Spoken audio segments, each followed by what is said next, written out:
오늘 아침에는 마가복음 10장 46절로 52절 말씀을 통해서 기적을 보는 믿음, 기적을 보는 믿음이라는 이름을 가지고 말씀의 은혜를 나누고자 합니다. 사람마다 수준이 다르죠. 그리고 수준에 따라서 생각도 다릅니다. 하지만 생각이 다르고 수준이 다르다고 해서 모든 생각과 모든 수준이 다 용납되는 것은 아니죠. 보편적인 생각, 보편적인 수준에 맞춰야만이 그것이 인정을 받지, 보편적인 수준, 보편적인 생각을 벗어나면은 그것은 인정받지 못합니다. 오히려 저 사람은 좀 모자란 사람이구나 이런 말을 듣게 되죠. 언젠가 한국 초등학교 도덕시험 문제에 대한 일부 학생들의 답변 중에 이런 것이 있었어요. 문제입니다. 질문입니다. 이웃집 어른이 사과를 주면은 뭐라고 말해야 합니까? 정답은 뭡니까? 고맙습니다. 혹은 감사합니다. 입니다. 그런데 한 아이가 이렇게 답을 썼어요. 뭘 이런 걸 다.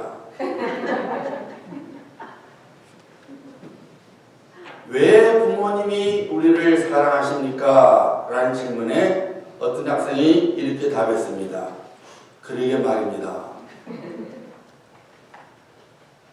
또 질문입니다. 계단을 어떻게 올라가야 합니까? 답은 우측 통행이죠. 그런데 한 학생이 이렇게 말했습니다. 에스컬레이터를 타면 됩니다. 여러분, 그렇게 답을 쓴 아이들은 왜 내 대답이 틀렸냐고 항의할 수 있겠지만은 정답은 아니죠. 물론 그 말 자체만으로는 틀리지는 않죠. 뭘 이런 걸 다 말할 수 있죠. 그러게 말입니다. 그 말 자체는 아무런 문제 없어요. 하지만 정답은 아닙니다. 왜 그렇습니까? 보편적인 생각, 보편적인 수준은 뭔가를 줬을 때 감사합니다. 계단을 올라갈 때는 우측 통행을 하고, 왜 부모님을 사랑합니까? 나를 낳아주셨고 나를 귀하게 여기기 때문입니다. 그걸 원하는 것이지 엉뚱한 어떤 자기 생각을 원하는 것은 아니거든요. 여러분, 우리의 믿음 생활도 마찬가지입니다. 우리가 믿음 생활할 때에 분명한 기준을 갖고 살아가야 합니다. 그리고 그 기준은 하나님의 말씀입니다. 만약 우리가 하나님의 말씀을 제쳐두고 우리의 생각과 우리의 방법을 믿음의 기준으로 삼고 살아가면 그런 믿음은 절대로 믿음이 될 수 없습니다. 우리 편에서 하나님, 왜 내 믿음이 잘못됐습니까? 라고 항의할 수 있을지 몰라도 하나님께서는 아니야, 그것은 믿음이 아니야 라고 말씀하십니다. 하나님께서는 하나님의 말씀에 근거한 믿음을 원하시지 내 생각과 내 방법에 근거한 믿음을 원치 않은 것입니다. 그럼에도 불구하고 오늘날 많은 사람들이 그렇게 믿음 생활을 해 나갑니다. 내가 지금 보이고 있는 믿음 자체에 어떤 이상이 없다고 생각하고, 왜 하나님께서 내 기도 응답하시지 않으시지? 왜 하나님께서 내 믿음대로 역사하시지 않으시지? 하고 불평을 하고 원망을 합니다. 여러분, 말라기에서 보면은 하나님께서 이스라엘 백성들이 이렇게 말씀하시죠. 내가 너희를 사랑한단다. 이스라엘 백성들이 뭐라 그래요? 하나님께서 어떻게 우리를 사랑하셨습니까? 이스라엘 백성들이 자기들 생각과 자기 방식으로 하나님을 섬겨왔기 때문에 하나님께서 그들에게 어떤 구원과 어떤 은혜도 베푸시지 않았어요. 그러니까 이스라엘 백성들은 하나님에 대하여 원망과 불평을 갖고 있었던 거죠. 하나님께서 내가 너희를 얼마나 사랑하는데 라고 말씀하시니까 어떻게 우리 사랑하셨는데요? 하나님의 말씀에 기준하지 못하고 자기 방식과 자기 생각대로 하나님을 섬겼기 때문에 그 믿음에는 어떤 하나님의 은혜가 부어지지 않았고 하나님의 구원의 손길이 임하지 않았던 것입니다. 우리도 마찬가지입니다. 하나님께서 사랑하는 자녀야, 계단을 올라갈 때는 우측 통행해야 된단다. 그래야만이 다른 사람도 우측 통행해서 서로 부딪히지 않냐고 질서 있고 화목을 이룰 수 있단다 라고 말씀하시는데, 하나님 에스컬레이터 타면 되죠. 뭐 힘들게 우측 통행합니까? 그냥 에스컬레이터 타면 되는데요 라고 하게 되면은 하나님은 어떤 손길을, 은혜의 손길을 펼치지 않습니다. 여러분, 하나님의 기적을 가져오는 믿음의 법칙이 있습니다. 그리고 그 믿음의 법칙은 반드시 하나님의 말씀으로부터 오는 것입니다. 아무리 우리 생각과 우리 방식이 옳다 할지라도 그 생각과 방식이 하나님의 뜻과 의도에 맞지 않는다면 그 믿음은 잘못된 믿음이 되고, 그 잘못된 믿음에는 어떤 영적인 유익도 없고 하나님의 은혜의 손길도 임하지 않습니다. 오늘 아침 우리는 바디메오 믿음을 통해서 하나님께서 어떤 믿음을 우리들이 갖기를 원하시는지 살펴보고자 합니다. 자, 우선 바디메오 믿음이 무엇을 가져왔습니까? 오늘 본문 말씀 52절 말씀 보시기 바랍니다. 예수께서 이르시되 가라, 내 믿음이 너를 구원하였느니라 하시니 그가 곧 보게 되어 예수를 길에서 따르니라. 바디메오 믿음이 하나님의 기적을 가져왔습니다. 앞을 보지 못한 그가 보게 되는 하나님의 기적을 경험하게 되었습니다. 이것이 바로 믿음의 파워입니다. 여러분, 믿음은 하나님의 은혜를 우리에게 가져옵니다. 믿음은 우리에게 하나님의 기적을 가져옵니다. 그래서 믿음은 우리의 인생을 바꾸어 놓습니다. 오늘 아침 예배를 드리고 있는 우리 모든 성도님들에게 하나님의 기적이 나타나기를 예수님의 이름으로 축복합니다. 네. 믿음의 역사가 여러분에게 나타나기를 예수님의 이름으로 축복합니다. 네. 먼저 바디메오 삶을 한번 살펴보도록 합니다. 바디메오가 어떤 인생을 살아왔는지 오늘 본문 말씀 46절이 잘 드러내주고 있죠. 디메오의 아들인 맹인 거지 바디메오가 길가에 앉았다가 이렇게 나옵니다. 바디메오는 앞을 보지 못한 맹인이었습니다. 게다가 설상가상으로 그는 거지였습니다. 그는 이중적인 인생의 장애물을 갖고 있었습니다. 도저히 자신의 힘으로 살아갈 수 없었던 비참한 인생을 살고 있었습니다. 가난한 것이 좋은 것은 아니지만은 가난한 것과 거지로 사는 것은 하늘과 땅만큼 차이가 있지요. 여러분, 가난하다고 할지라도 그 사람은 독립적인 삶을 살 수가 있습니다. 하지만 거지는 다르죠. 거지는 철저하게 다른 사람을 의존할 수밖에 없어요. 자신의 인생의 100%가 전적으로 다른 사람에게 달렸습니다. 바디메오는 앞을 못 보는 사람인데다가 거지였어요. 자신의 힘으로 뭔가를 해볼 수 있는 능력이 전혀 없었습니다. 100% 다른 사람에게 의존할 수밖에 없었던 그런 무기력한 인생을 바디메오는 살고 있었습니다. 여러분, 우리들 중에 그래도 바디메오는 나보다 낫네요 라고 말하는 사람은 없지요. 우리가 좀 남들보다 덜 가질 수 있고 좀 부족함이 있음에도 바디메오 같은 인생을 살아가는 사람은 제가 보기에 우리들 중에 아무도 없습니다. 자, 그런데 여러분, 그런 바디메오가 어떤 인생으로 바꿔졌어요? 더 이상 남을 의존할 필요가 없게 됐습니다. 왜냐하면 볼 수가 있게 됐습니다. 더 이상 거지의 인생을 살 필요 없었습니다. 이제는 자기 힘으로 살아갈 수 있는 사람이 되었습니다. 뿐만 아닙니다. 오늘 바디메오의 사건은 마태복음 20장, 오늘 마가복음 10장이죠. 누가복음 18장 세 복음서에 다 기록되어 있습니다. 이 말은 여러분 무슨 뜻이에요?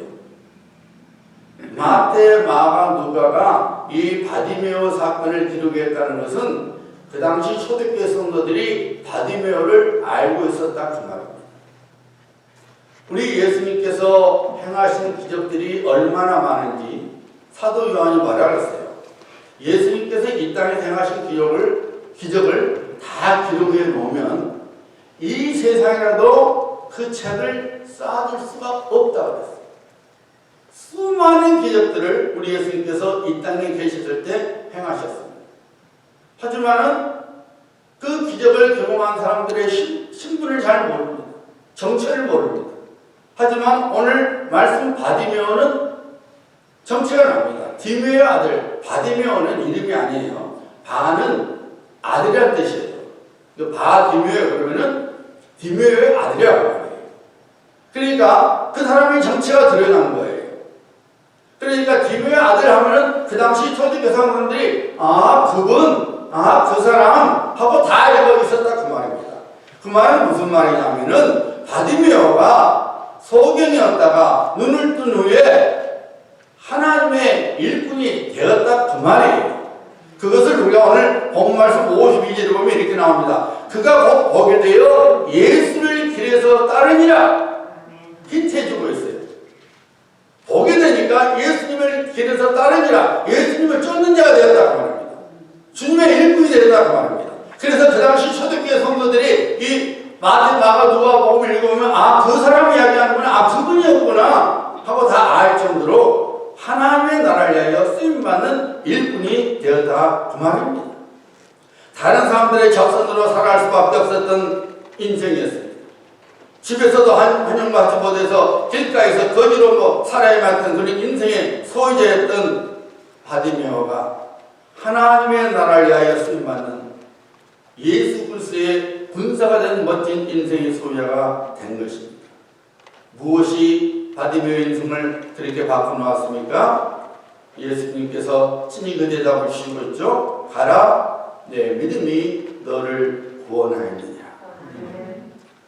바디메오가 예수님을 향하여 갖고 있었던 믿음이 그의 인생을 바꾸어 놓았습니다.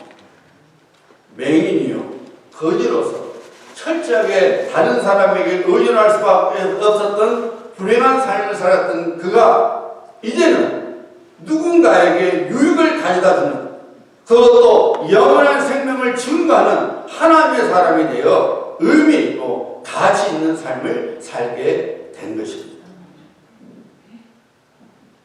우리들은 비록 바디메오 같은 그런 비참한 삶을 살아가는 인생은 아니지만 그럼에도 불구하고 문제와 아픔을 갖고 살아가는 인생입니다.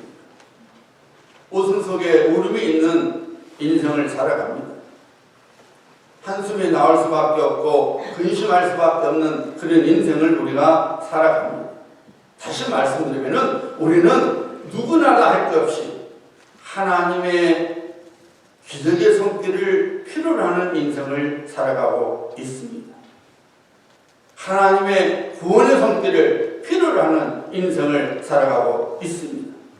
놀라운 사실은 하나님께서는 우리를 사랑하고 계실 뿐만 아니라 우리를 구원해 주시기를 기뻐하신다는 것입니다.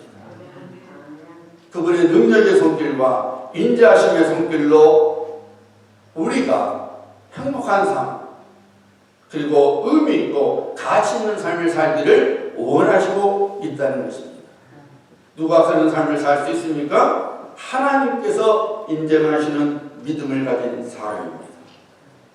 우리는 그 믿음을 바디메오에서 찾아보게 됩니다. 자, 오늘 본 말씀을 여러분 자세히 들여다보면은 하나님의 기적을 가져온 바디메오 믿음을 잘 드러내주고 있는 두 문구가 있어요. 하나는 47절에 소리질러 이르되 48절에는 더 크게 소리 질러 이르되 나옵니다. 다른 하나의 문구는 50절에 겉옷을 내버리고 입니다. 바디메오가 예수님께서 지나간다는 소리를 들었을 때에 소리를 질렀다 했어요. 다윗의 자손 예수여! 얼마나 크게 소리 질렀는지 사람들이 비방을 할 정도로, 비난을 할 정도로 소리를 질렀다. 그러니까 바디메오가 더 소리 질렀어요. 그 다음에 바디메오가 예수님께서 부르시니까 겉옷을 내버리고 예수님께 나갔다 그랬어요. 여러분, 겉옷은 가장 중요한 거예요. 특별히 거지에게서는 그냥 옷만 덮는 정도가 아니죠. 밤새 추위와 또 더위를 막는 옷이 겉옷이에요. 그래서 예수님께서 가르칠 때 누군가가 속옷을 달라면 뭘 달랬어요? 겉옷까지도 줘라. 그만큼 겉옷은 아주 소중한 겁니다. 근데 바디메오가 겉옷까지도, 그 소중한 겉옷까지도 자기에게 없어서는 안 돼. 그 귀중한 것을 내팽개치고 예수님께 나갔다고 말해요. 그 말은 여러분 무슨 말이냐면은 바디메오는 오직 예수 그리스도께만 소망을 두는 믿음을 갖고 있었다 그 말입니다. 예수 그리스도만이 자신 인생의 문제 해결을 가져오는 참 소망이 되심을 믿었던 것입니다. 그래서 소리 질렀어요. 남들이 뭐라 그러든 비방하니까 더 소리 질렀어요. 오라 하니까 겉옷까지 다 던져버리고 예수님께 나왔던 겁니다. 바디메오는 자신이 갖고 있는 인생의 이중적인 장애물로 인하여 전혀 소망이 없는 어둠의 삶을 살아야만 했습니다. 앞을 볼 수 없었죠? 빌어먹어야만 했습니다. 여러분 생각해 보세요. 자세히 나와 있지 않지만은 가족들까지도 보지 못했으면 누가 돌봐야 되는 거예요? 가족이 돌봐야 됩니다. 근데 가족도 돌보지 않았던 거죠. 그러니까 길가에서 구걸신설을 했던 것이죠. 그런 그가 어느 날 복음을 듣게 되었습니다. 나사렛 예수라는 분이 계시는데 그분이 선포하기를 자신은 하나님의 아들이시요 하나님의 구원을 가지시는 메시아라고 하는데 정말로 사람이 할 수 없는 하나님의 아들만이 할 수 있는 하나님만이 할 수 있는 기적을 행하신다는 소문을 들은 것입니다. 나비는 자가 나음을 입고 손만한 자가 펴지고 앉은 병에 일어나고 소경이 눈을 뜨고 그리고 귀신 들린 자들이 나음을 입는다는 것이었습니다. 어둠 속에서 그리고 절망 중에 살고 있었던 바디메오에게는 소망이 생겼습니다. 나도 예수님을 만나면 살 수 있게 되는구나. 내 눈이 뜨게 되어서 다른 사람들처럼 정상적인 인생을 살 수 있겠구나. 내가 원하는 인생을 살 수 있겠구나. 더 이상 내가 빌어먹지 않는 비참한 인생을 살지 않아도 되는구나. 바디메오는 그 소망을 붙잡고 하루하루를 살아갔습니다. 예수님을 만난 날을 간절히 고대하며 살았습니다. 사랑하는 여러분, 하나님께 소망을 두고 사는 자는 결코 실망으로 끝나지 않습니다. 반드시 하나님의 만져주심을 경험하게 되는 것을 믿으시길 바랍니다. 물론 인내를 필요로 합니다. 기다림을 필요로 합니다. 그런데 사실 여러분, 기다림이 없다면 소망은 더 이상 소망이 아니죠. 소망이기 때문에 기다림을 필요로 하는 것입니다. 피곤하고 지친 인생을 살아가는 우리에게 복음이 있습니다. 그 복음은 예수 그리스도이십니다. 우리 예수님께서 말씀하셨죠. 내가 온 것은 양으로 생명을 얻게 하고 더 풍성히 얻게 하려는 것이라. 생명을 얻고자 하십니까? 예수 그리스도를 믿어야 합니다. 풍성한 삶을 살고자 원하십니까? 예수 그리스도를 믿으셔야 합니다. 우리 인생의 소망은 오직 예수 그리스도 한 분이십니다. 젊고 똑똑하다 자부하는 사람들은 예수 그리스도를 소망으로 삼는 신앙을 비웃지요. 그런 사람은 자기 자신을 소망으로 삼고 살아갑니다. 유도 좀 말이 이상하죠. 네 인생 네가 살아라 그 말입니다. 오늘날 Z세대 중학교 때부터 스마트폰을 써서 지금은 20대가 된 아이예요. 지금 그걸 Z세대라고 합니다. X세대, Y세대, 그 다음에 지금은 Z세대. 오늘날 얘들은요, 자기뿐이 모릅니다. 내가 원하는 인생 사는 것이 행복이다. 마귀가 가져다주는 세상 문화죠. 여러분, 자신의 인생을 스스로 세울 수 있다고 하지만 과연 자기 스스로 인생을 세워나갈 수 있습니까? 물론 짧은 기간 동안 자신의 힘으로 살아갈 수 있다는 것이 맞는 것처럼 보이기도 하죠. 하지만 우리는 압니다.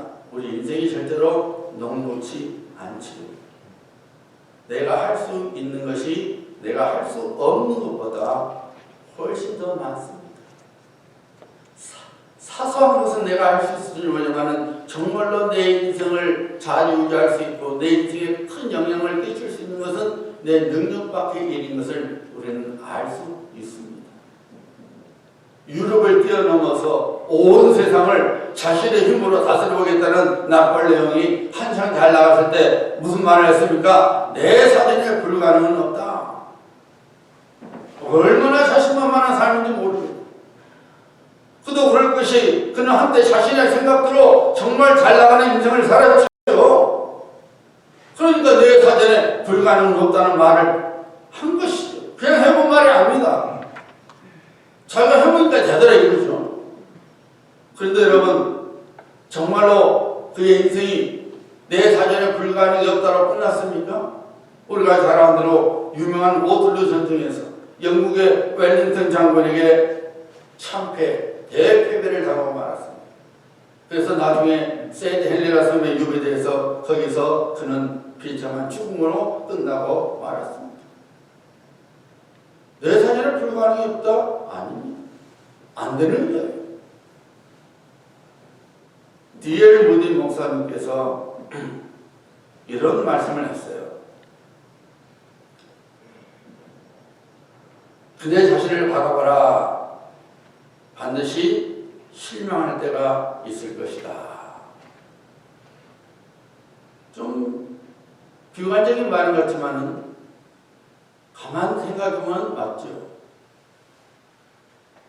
우리 자신을 가만히 들여다보면 그렇죠. 실망할 수밖에 없죠. 내가 할 수 있는 것 같지만 할 수 없는 것이 너무 많고, 여러분 큰 소리를 뻥뻥 치는 사람일수록 더 충격을 당하죠.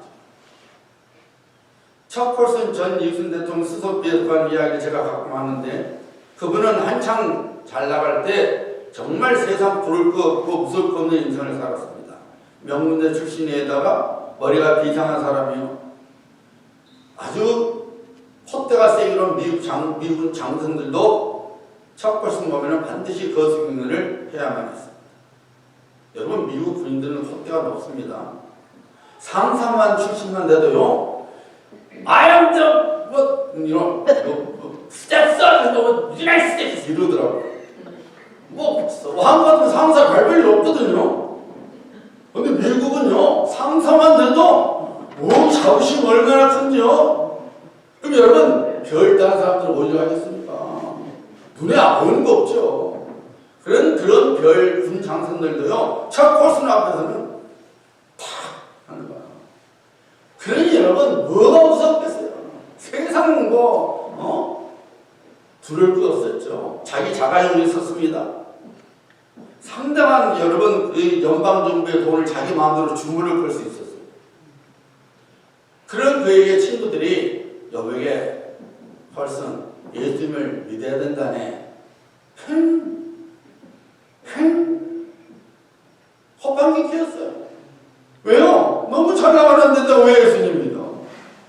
내가 지금 얼마나 지금 번세가 당당하고 내가 얼마나 지금 잘 나가는데 예수를 왜 믿어? 헛방귀를 뀌었습니다. 그러나 우리가 잘 아는 대로 월요일 도청 사건 때문에 그는 감옥에 가게 됐죠. 감옥에 가기 전 그는 평소에 예수님을 믿으라고 했던 친구에게 찾아왔습니다.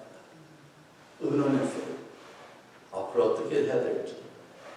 그리고 이제 나와서 그분의 파킹plat에 차 안에 다 앉아있는데, 큼큼한 파킹plat에 앉아있는데 그렇게 비참하더래요. 아, 내가 할 수 있는 것이 아무것도 없구나. 그때서야 자신의 나약함을 알고 예수 그리스도를 구주로 영접했다는 것입니다. 오늘날 척 콜슨은 미국 크리스찬 중에 아주 큰 영향을 끼치는 사람 중에 한 사람입니다. 많은 사람들이 그를 통하여 예수님을 믿고, 특별히 그가 국제 교도소 사역을 통해서 한때 자신처럼 예수님을 부인했던 사람들, 그래서 절망의 구름통에 살고 있는 제수들을 예수 그리스도 앞으로 인도하는 아름다운 사역을 하고 있습니다. 삭개오는 반역자라는 말을 들으면서까지 로마 정부에 빌붙어서 세리장이라는 직업을 갖고 살았습니다. 왜 그렇게 했습니까? 그가 갖고 있는 물질과 권세가 인생의 소망인 줄 알았어요. 그런데 막상 세리장이 되어서 권세를 갖게 되고 부를 갖게 됐지만 전혀 행복하지가 않았습니다. 그래서 그는 예수님을 보고자 돌 무화과 나무 위로 올라갔습니다. 여러분, 세리장이 체면이 있지 왜 돌 무화과 나무 올라갔겠어요? 그가 어떻게 행복을 찾을 수 있었습니까? 삭개오가 예수님을 자기 집에 모시고 예수님을 믿게 됐을 때 그는 참 행복을 갖게 되었습니다. 사랑하는 여러분, 이 세상에 많은 사람들이 나름대로 믿음을 갖고 살아가고 있지. 자기 자신을 믿는 믿음, 물질과 권세를 믿는 믿음, 혹은 어떤 사람을 믿는 믿음 등등이지. 그리고 그런 것들을 인생의 소망으로 삼고 살아갑니다. 그것들이 자신들의 인생을 세워주고 행복을 가져다 줄 걸로 의심치 않으면서 살아갑니다. 그러나 분명한 것은 그런 믿음들은 절대로 하나님의 구원을 가져오지 못한다는 것입니다. 우리는 어떤 믿음을 갖고 살아가야 합니까? 오직 예수 그리스도만이 나의 소망이라는 믿음을 갖고 살아가야 합니다. 이 믿음을 가진 사람만이 예수 그리스도를 찾게 됩니다. 이 믿음을 가진 사람만이 예수 그리스도 이름을 간절히 부르짖게 됩니다. 그러면 여러분, 예수 그리스도만이 나의 소망이라는 믿음이 무엇입니까? 어떤 믿음이 예수 그리스도만이 나의 소망이라고 믿고 살아가는 믿음이냐 그 말입니다. 설교서도에서 말씀드린 것처럼 여러분이 만들어낸 믿음으로 살아가면 아무런 하나님의 성격을 경험하지 못합니다. 예수 그리스도께서 나의 소망이십니다 라는 것까지는 알고 있지만 실제 믿음은 하나님께서 의도하신 믿음이 되지 못하면, 하나님 말씀에 근거한 믿음이 되지 못하면 그런 믿음에는 하나님의 기적이 나타나지 않습니다. 자, 오늘 여러분 바디메의 믿음 고백을 한번 들어보시기 바랍니다. 47절입니다. 다윗의 자손 예수여 나를 불쌍히 여기소서. 다윗의 자손 예수여 나를 불쌍히 여기소서. 다윗의 자손은 메시아의 별칭입니다. 메시아가 바로 다윗의 자손이라는 메시아를 가리키는 거예요. 그러니까 메시아여 나의 구주시여 나의 주님이시여 나를 불쌍히 여기소서. 바디메오는 철저하게 자신을 예수님께 내려놓습니다. 철저하게 예수님의 처분을 기다리고 있습니다.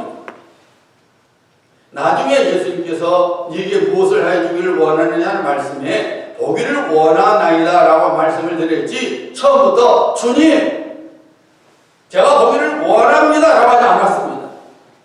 물론 바디메오가 예수님의 이름을 찾았던 것, 예수님을 부르던 것은 보기 위함이었습니다. 그러나 그는 그렇게 말하지 않았습니다. 주님 저를 불쌍히 여겨주세요. 자신의 뜻이 먼저가 아니라 주님의 뜻을 먼저 구했습니다. 예수님께 결제 요청을 한 것이 아니라, 혹은 일반적으로 예수님께 통보한 것이 아니라 모든 것을 예수님께 내려놨습니다. 주님의 처분을 기다렸습니다. 저를 불쌍히 여겨 주시옵소서. 여러분 잘 들으셔야 합니다. 예수 그리스도를 우리의 소망으로 삼는다는 것은 예수 그리스도를 우리 삶의 결정문제로 모시는 것을 의미합니다. 내 방법과 내 생각을 버리고 예수님의 뜻대로만 내가 순종하겠다는 결심이 바로 예수 그리스도를 나의 소망으로 삼고 살아가는 믿음이에요. 우리는 믿음이 있다고 생각하기 때문에 기도를 하죠. 그러나 여러분 한번 여러분의 기도 내용을 잘 살펴보세요. 거의 100% 통보십니다. 하나님 몸이 아픕니다. 낫게 해주세요. 하나님 이번에 제 자식 대학교 들어가야 됩니다. 하나님 제가 재정 좀 그런데 넉넉하게 채워주세요.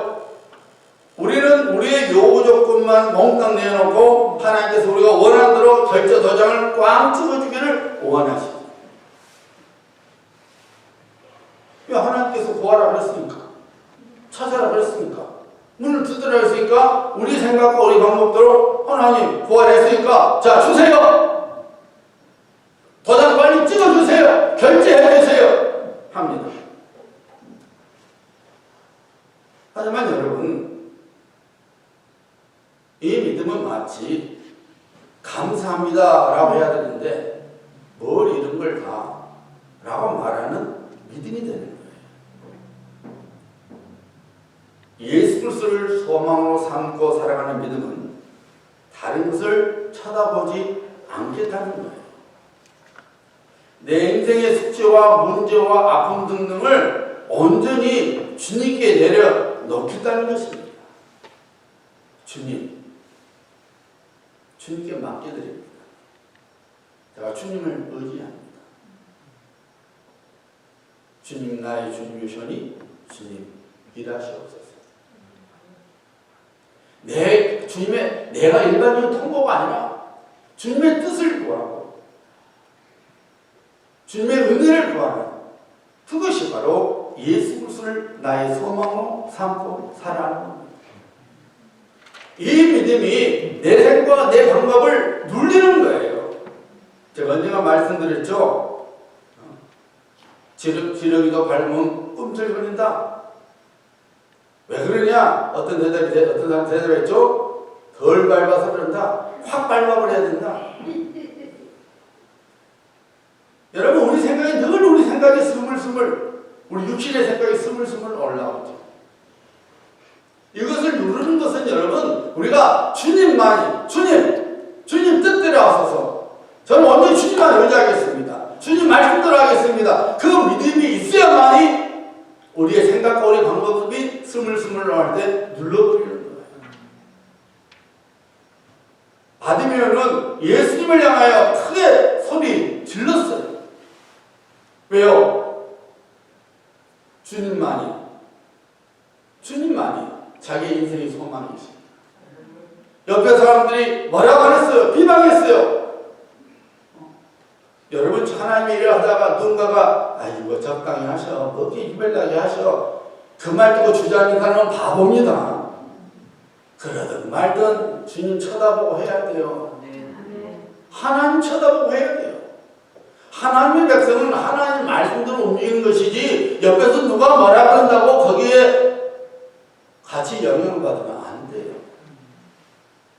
나는 오직 하나님의 자녀, 하나님의 일꾼, 하나님의 종, 하나님의 말씀대로 내가 살아가리라. 왜요? 칭찬과 상품은 하나님께로부터 오는 것이지 사람께로부터 오는 거 아니에요.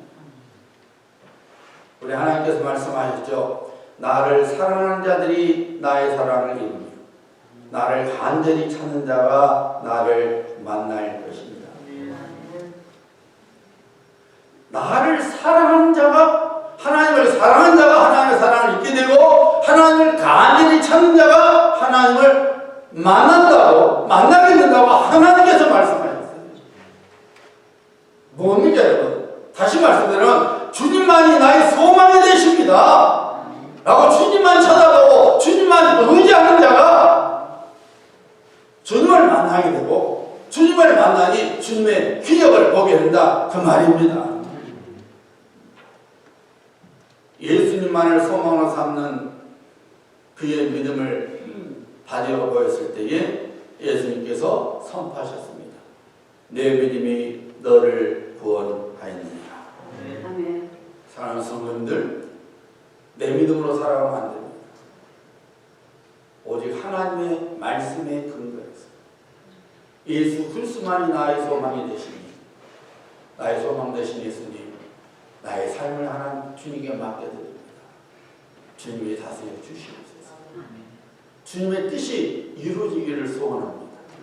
하나님, 내가 이런 문제를 만나지만은 하나님, 이 문제 속에서 주님의 뜻을 제가 분별하고, 그리고 이 문제를 통해서 주님의 뜻이 이루어지기를 제가 소원합니다. 그러면 주님께서 우리의 소원대로 역사하십니다. 결국 우리가 원하는 소원대로 일해 주십니다. 영광받아 주십니다. 기적이 우리 삶 속에 일어나는 것입니다. 누가 하나님의 기적을 봅니까? 예수님만을 나의 소망으로 삼고 예수님께 나의 모든 것을 맡겨드립니다. 우리는 하나님의 기적을, 주님의 기적을 보게 됩니다. 기도합니다.